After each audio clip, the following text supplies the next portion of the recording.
반갑습니다, 대표님. 예, 안녕하십니까. 지방선거 관련해서 전북 정치권이 요동치고 있습니다. 결국 김관영 지사가 무소속 출마를 강행했는데요. 이에 대해서 한 말씀 부탁드립니다. 예, 올 것이 오고 말았습니다. 충분히 최근 진행 상황을 볼 때 예견된 일이었습니다. 어느 날 김관영 지사 진영이 여론조사에서 압도적 1위를 하면서 이번 지방선거 도지사 경선이 큰 의미 없이 진행된다고 생각할 즈음에 갑자기 대리비 현금 제공 CCTV가 공개되었습니다. 전 도민이 큰 충격에 빠졌습니다. 각종 방송에서 보도되었습니다. 그날 밤 정청래 민주당은 김관영 지사를 전격적으로 제명 처리했습니다. 다음날 전 도민들이 충격에 빠졌고 정치권이 요동쳤습니다. 하지만 김관영 지사가 현금으로 대리비를 지급하는 내용이 CCTV에 명확히 찍혀서 보도가 되었기에 충격 속에서도 인정하는 분위기였습니다. 그 이후 하지만 상황이 변화가 있었습니다.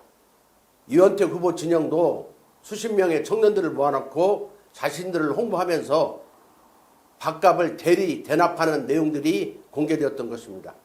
그 문제에 대해도 전국적인 이슈가 되었습니다. 하지만 정청래 민주당은 현장 조사도 없이 당사자에게 전화 한 통들만 하면서 혐의 없음으로 결론되었습니다.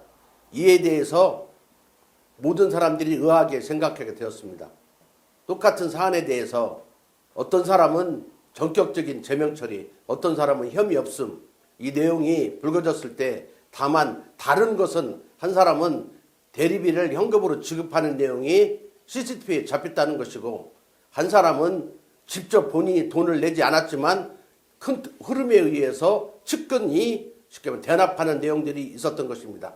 그것이 이미 백일화에 공개되었음에도 불구하고 아무런 징계를 가지 않고 경선이 진행되었습니다. 이에 안혜영 의원이 경선이 끝난 연후에 불공정 경선을 이야기하면서 이원택 후보의 징계를 요구하면서 목숨을 건 단식을 12일이나 진행했습니다. 하지만 결과는 똑같았습니다. 결국 안혜영 의원은 12일 단식 이후에 병원 응급실에 실려가는 신세로 전락했습니다.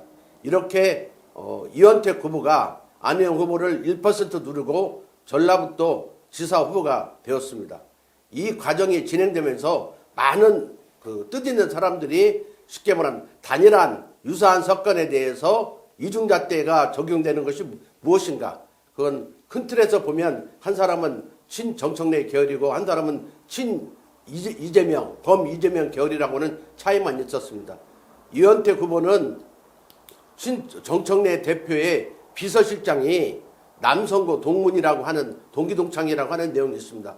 그런 과정을 우리가 봤을 때 이원택 후보는 자신과 동문인 동기의 어떤 연결선에 의해서 오래전부터 정청래 대표와 큰 연결고리를 형성하고 있었고 그것은 이원택 후보를 통해서 김슬기 도의원과도 연결이 되어 있었습니다. 그런 내용이 각종 사진과 증언을 통해서 백일화에 공개가 되었습니다. 그럴수록 더 많은 도민들은 의아하게 생각했던 게 사실입니다.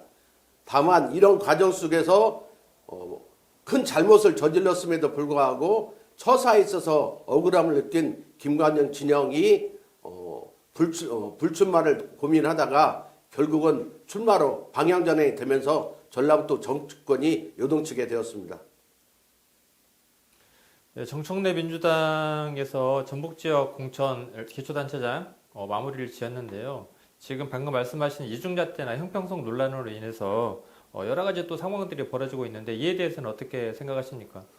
정청래 대표의 어떤 불공정성, 이중잣대 논란, 그리고 우리 전북도민들이 상식선에서 생각하기 어려운 행태, 이런 것들은 최근 정청래 대표가 부산 유세 지원에서 초등학교 1학년 여학생에게 오빠를 강요하면서 희덕거리는 내용을 봤을 때 현 집권당의 대표가 성인지적 감수성이 거의 제로에 가깝고 바닥이면서 어머니까지 옆에 있는 상황 속에서 그 어린아이에게 어디 삼류 주점 문화를 강요하는 오빠 행태를 지속적으로 반복하고 옆에 있는 후보는 그걸 또 따라하면서 희덕거리는 걸 봤을 때 과연 우리 한국 사회를 짊어지고 있는 집권당의 당 대표 모습인가에 대해서 참으로 한심한 내용을 갖게 됐습니다.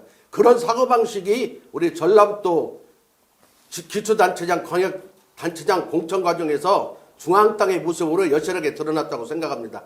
상식선에서 공천이 이루어지지 못하고 호불호 관계, 학연의 관계 아니면 계파의 관계 속에서 동일한 정과나 내용들이 동일한 감점이나 가산점이 되지 못하고 그때그때 달랐던 모습들이 있었고 그런 과정이 완주, 임실, 남원, 각종 지자체에서 발생하면서 그런 것들에 대해서 도민들이 의아하게 생각하고 상대 후보가 마음속으로 그러한 결과들을 받아들이지 못하고 반항하고 저항하면서 현 민주당에 대해 행태에 대해서 전형에 대해서 많은 지적들이 있었고 그런 모습이 전라북도 전체로 확산되었고 이러한 과정이 김관영 지사가 무소속 출마를 결심하는데 많은 작용을 하지 않았을까 이런 생각을 해봅니다.